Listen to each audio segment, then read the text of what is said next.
Welcome pong muli, Kunay Gaya Vlogs. Personal vlogs, pero may halong travel tayo today. Salamat po sa panonood.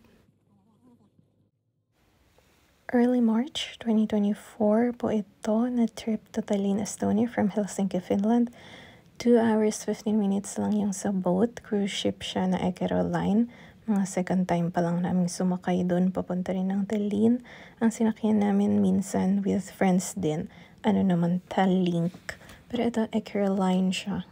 Nakalimutan ko palang i-check in advance, pero nakalagay nga doon.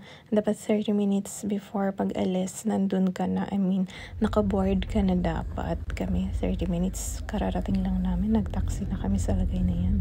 Pero worth it nga na mag-taxi din, lalo kapag group naman kayo. Kaya, medyo sulit.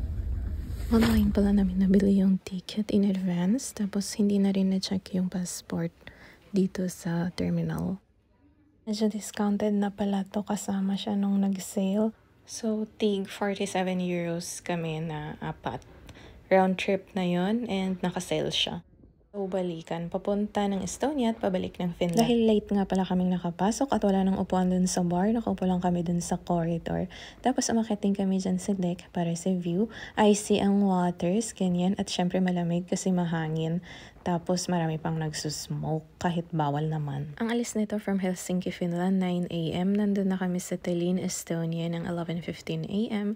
Tapos kinabukasan, linggo, umalis kami from Tallinn, Estonia, 12 noon. Nasa Finland na kami ng 2:15 PM. Walang adjustment yun sa oras kasi pareho lang ang oras ng Estonia at Finland. Napaka eco-friendly and sulit. Tipid ng aking kasama. Hiniram pa niya yung kanyang suitcase. Lagayin ng konting gamit at mas maraming pasalubong. Kung ikaw yung mga unang pumasok sa barko, diretso usually yung mga tao dyan sa bar para may upuan. Kami late na kami kaya nakaupo lang kami sa gilid. Nasa city center din siya. Maaga pa daw para sa check-in, kaya nag-iwan lang kami ng bags dun sa aming Airbnb. Ang feature nila yon, may libreng luggage drop-off. Dahil naglalakad lang kami mula sa port hanggang bahay, tapos bahay hanggang Old Town, tumingin lang kami sa Google Maps. Ganun ang gawain namin kapag DIY trips. 94 daw.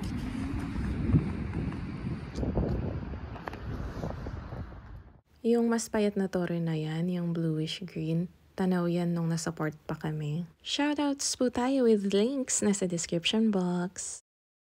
Sa pang ilang visit pa lang, nababasa o naaalala ulit anong pangalan ng mga bagay-bagay. Pakita ko lang to para makompare din sa 2016 picture namin.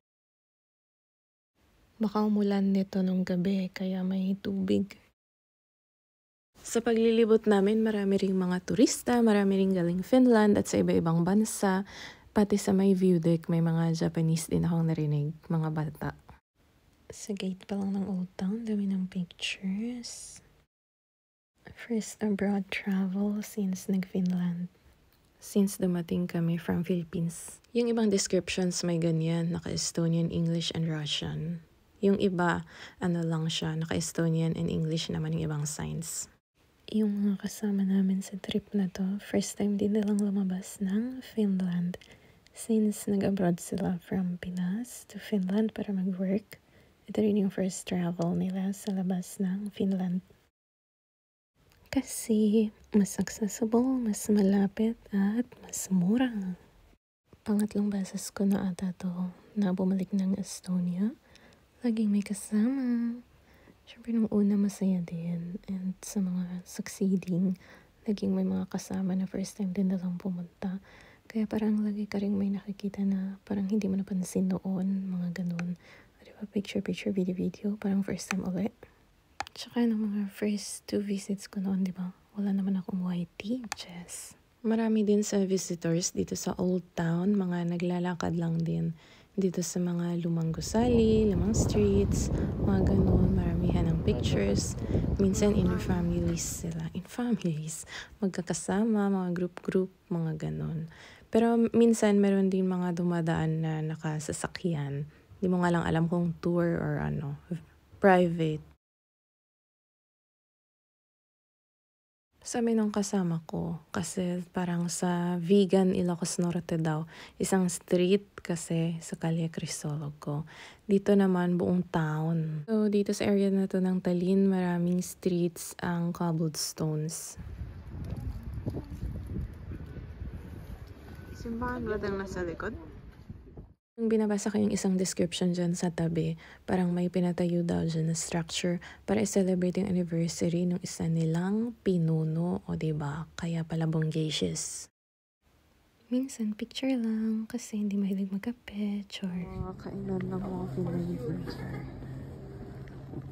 Tapos, ano yan? Nice. Amo yun. Anong naratan? Talagang hinanap yung malapit sa panlasang Pinoy.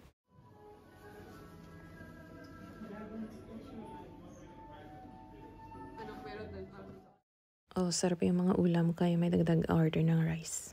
Nung nag-search kami, ito yung mas malapit kaya tinry namin. First time din namin dito. Pero nagulat kami kasi masarap naman yung mga orders. A la carte pala siya, hindi siya buffet. Pero sa menu, napakaraming pagpipilian.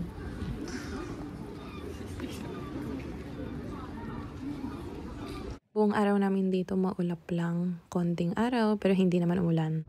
Early March 2024, spring na ito. Yung guided tours pala, iba-ibang languages din. Nakita ko yung tungkol sa tours nung binubook na namin yung bahay.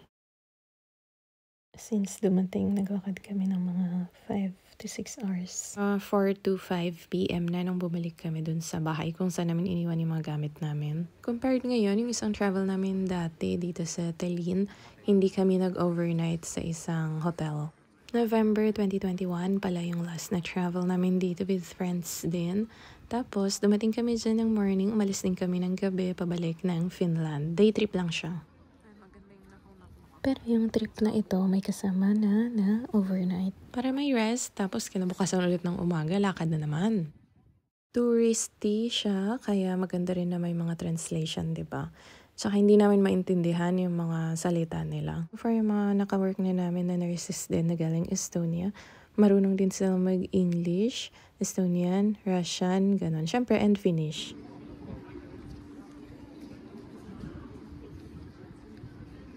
In po yung mga tatlo kong kasama. Mahilig din mag-picture video. Kawo po.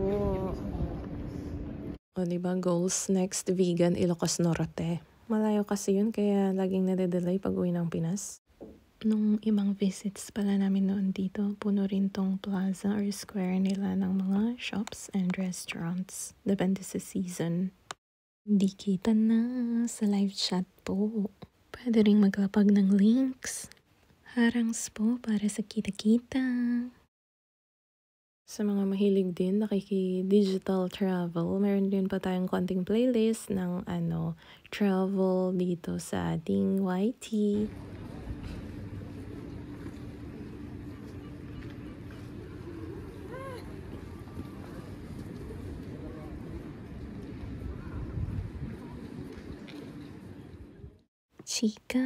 Chika pala. Alam niyo bang marami palang mga taga-Estonia ang nagtatrabaho rin sa Finland? Mababait din at masisipag yung mga na-meet naming taga dito. Yung mga na-meet namin na nag-work din sa Finland and yung mga families ng ibang mga Pinoy, yung mga kinasal sa mga taga dyan. Sa pangdagdag, mas konti ang population ng Estonia kaysa Finland. 1.3 million lang sila, sa Finland 5.6. Balik sightseeing sa ating simple travel vlog. Hindi masyadong matarik yung paakyat ng view deck. May mga konting stairs minsan lang.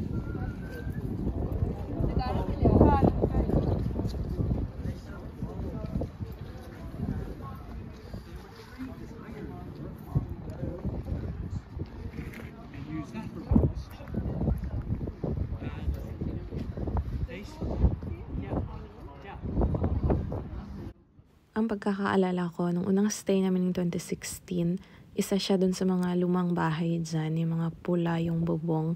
Pero hindi ko na maalala kung saan. Airbnb or booking.com din yung ginamit namin noon. Try po natin sa next uploads yung mga lakad sa malapit sa museum at sa parks. So nakarating kami ng Sabado, 11:15 AM. Nag-overnight kami. Balik kami ng Finland, Sunday, 12 noon. Maikling biyahe sa Estonia. Kinalkal sa Instagram, 2016 first visit. Noong 2017 naman na nasa Prague kami, naalala ko din Tallinn. Mga kuha ko to sa hiniram kong cellphone, magandang phone ng kasama ko.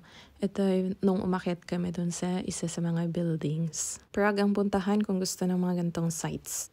Ganito rin yung vibes kapag lakad ka sa Session Road ng Baguio City, Pilipinas. Totoo, yun yung nafe-feel ko pag naglalakad ako dun. Yung building sa left, yung tinutukoy ko na hawig, yung pa-paint nila.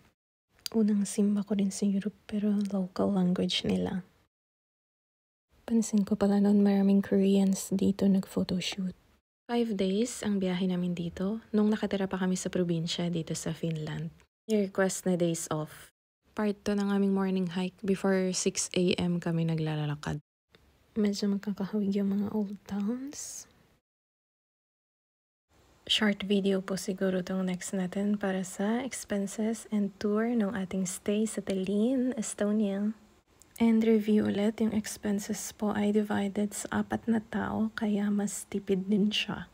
Salamat po muli sa panonood!